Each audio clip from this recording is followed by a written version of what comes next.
नमस्कार, स्वागत है आप सभी का। मैं हूं आपके साथ पुनीत और आप देख रहे हैं ग्लोबल अड्डा। तो कुछ घंटों पहले तक सोशल मीडिया पर तमाम प्लेटफॉर्म्स पर कुछ तस्वीरें नुमायां हो रही थी कुछ घंटे पहले, और उसमें ये बताया जा रहा था कि स्ट्रेट ऑफ होर्मुज जो फिर से खोल दिया गया है, 10 दिनों के लिए भले खोल दिया गया, तो वहाँ से कैसे जहाज़ निकल रहे हैं निर्बाध तरीके से। लेकिन कुछ घंटे बीते ही कि खबर आती है कि स्ट्रेट ऑफ होर्मुज फिर से बंद कर दिया गया है। और ये जैसे ही खबर सामने आई उसके बाद हड़कंप मच गया कि आखिर ऐसा हुआ क्या, किस वजह से ये किया गया, ईरान की तरफ से स्ट्रेट ऑफ होर्मुज फिर से क्यों बंद कर दिया गया। सवाल ये उठे तो जवाब निकल कर आया ट्रंप का वो बयान जो बार बार बदल रहा है। ट्रंप की वो बात जो 1 घंटे में उन्होंने 7 झूठ बोले हैं और 7 झूठ सोशल मीडिया पर फैलाए हैं, अफवाहें फैलाई हैं, ऐसा कहा जा रहा है ईरान की तरफ से। तो ट्रंप के ऊपर सारा ठीकरा फोड़ दिया गया और ईरान की तरफ से स्ट्रेट ऑफ होर्मुज को बंद कर दिया गया। लेकिन इससे ज्यादा चौंकाने वाली खबर कहां से सामने आई? इससे ज्यादा चौंकाने वाली खबर स्ट्रेट ऑफ होर्मुज के उस जगह से सामने आई जो बिल्कुल सकरा रास्ता है, वहां से निकलकर सामने आई, क्योंकि यहां से 2 भारतीय जहाज जो गुजर रहे थे उनके ऊपर फायरिंग की गई। IRGC की तरफ से उनके ऊपर फायरिंग की गई है और इसके बाद स्थिति यह बनी कि फायरिंग के बाद इन जहाजों को वापस लौटना पड़ा, वापस मुड़ना पड़ा। इराक से ये तेल लेकर आ रहे थे और इसी दौरान इन जहाजों के ऊपर फायरिंग हुई। सबसे बड़ी बात यह है कि क्लियरेंस दिया गया था, IRGC की तरफ से क्लियरेंस मिला हुआ था, लेकिन इसके बाद भी जहाज़ों के ऊपर फायरिंग की गई।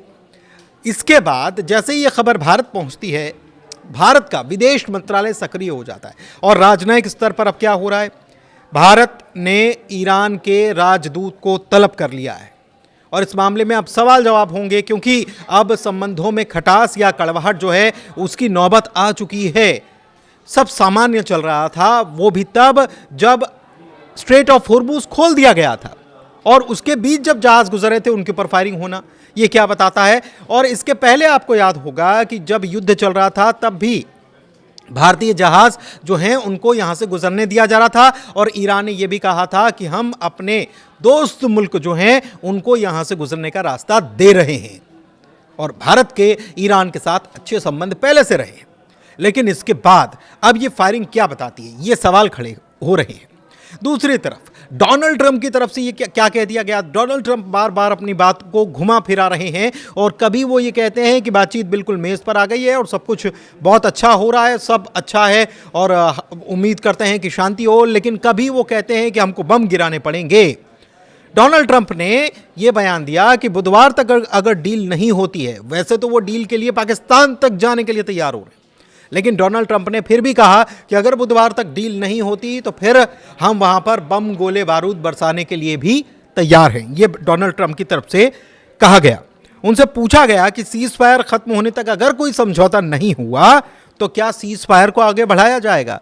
जब उनसे ये पूछा गया तो उन्होंने कहा कि शायद मैं इसे आगे नहीं बढ़ाऊंगा और उनका यह कहना है कि वो नाकाबंदी बनी रहेगी और बदकिस्मती से हमें फिर से बम गिराना शुरू करना होगा।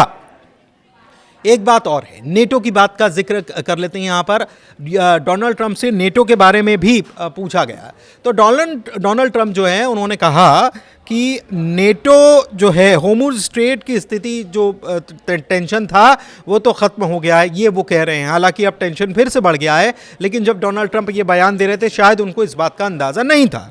तो उन्होंने कहा कि मुझे नेटो की तरफ से एक कॉल आया है और उनकी तरफ से पूछा गया कि क्या हमें कुछ मदद चाहिए, तो वो ये कहते हैं कि हमने 2 महीने पहले मदद मांगी थी, हालांकि हमको मदद की ज़रूरत नहीं थी, लेकिन फिर भी हमने मदद मांगी थी। ये उनकी परीक्षा की घड़ी थी और इस परीक्षा की घड़ी में वो फेल हो गए हैं और हमको उनकी कोई ज़रूरत नहीं थी क्योंकि वो बेकार थे। लेकिन आपको बता दें कि स्ट्रेट ऑफ होर्मुज में नेटो कंट्रीज़ जिसमें ब्रिटेन है, फ्रांस है, इन दोनों ने ऑफ़र किया है कि वहाँ पर जो सुरंगें लगी हुई हैं, समुद्री सुरंगें जो लगी हुई हैं, उनको हटाने का वो काम कर सकते हैं और अभियान वो चला सकते हैं, एक ऑफ़र किया था। लेकिन ट्रंप कुछ और अब बात कहते हुए नज़र आ रहे हैं। तो अब अचानक स्ट्रेट ऑफ होर्मुज बंद करना और उसके बाद भारत जो है, भारत के जहाज़ जो है उनके ऊपर अटैक कर देना, ये क्या बताता है? आपको क्या लग रहा है कि इसके पीछे क्या कारण हैं? क्योंकि अब भारत ने राजनयिक स्तर पर ईरान के राजदूत को तलब कर लिया है, उनसे बातचीत होगी। आपको एक बात और बताते हैं कि जो हम आपको ये बता रहे हैं कि भारतीय जहाज़ जो हैं उन्होंने परमिशन होने का जिक्र भी किया था। जब उनके ऊपर फायरिंग की गई थी तो परमिशन होने का जिक्र भी किया था। भारतीय जहाज़ ने ईरानी नौसेना को एक रेडियो मैसेज भेजा था और इसका ट्रांसक्रिप्ट भी जारी किया गया है। और इस मैसेज में क्या था ये भी आपको बताते हैं। इसमें कहा गया था कि हमें आपकी तरफ से क्लियरेंस मिला हुआ है। हालांकि अच्छी बात यह है कि ये जो फायरिंग हुई इसमें कोई हताहत नहीं हुआ है। जहाज़ भी पूरी तरीके से सुरक्षित बताए जा रहे हैं और इसमें इन जहाज़ों में एक भारत के झंडे वाला बहुत बड़ा क्रूड कैरियर बताया जाता है जो इराक से तेल लेकर आ रहा था। और दोबारा नियंत्रण या दोबारा काबू पाने की कोशिश जो है ईरान की तरफ से हो रही है, उसके बाद ये फैसला लिया गया क्योंकि स्ट्रेट ऑफ होर्मुज बंद कर दिया गया।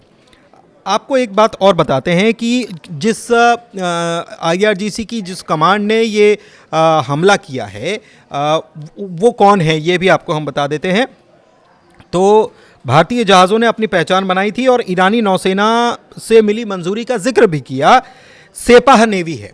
सेपाह नेवी IRGC की ही एक यूनिट कही जाती है और इसको दरअसल एक शाखा है जो गुरिल्ला वॉर की तरह काम करती है। मतलब ये छोटी छोटी शाखाओं में बटी रहती है और क्योंकि रास्ता भी बहुत सकरा है तो वहाँ छोटी छोटी नावों पर सवार होकर ये वहाँ पर इस तरीके से हमले करते हैं या जो बाधा उत्पन्न करने की कोशिश हो रही है वो की जाती है। लेकिन ईरान और भारत के जिस तरीके के संबंध हैं उसके बीच ये सब घटना होना ये क्या बताता है? ये अपने आप में एक बड़ा सवाल है। इस पर आप अपनी राय हमें दे सकते हैं।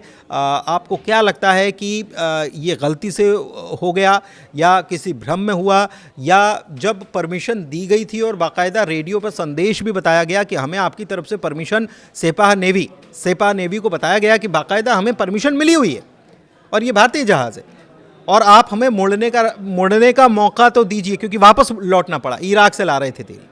तो आपको क्या लगता है कि क्या स्थिति और ये स्थिति क्यों बनी है? हालांकि ईरान की तरफ से इस पर जवाब मांगा गया है और राजनयिक को तलब किया गया, लेकिन आगे स्थिति जो है उसको हम आपको अपडेट पहुंचाते रहेंगे। फिलहाल इस वीडियो में इतना ही। धन्यवाद।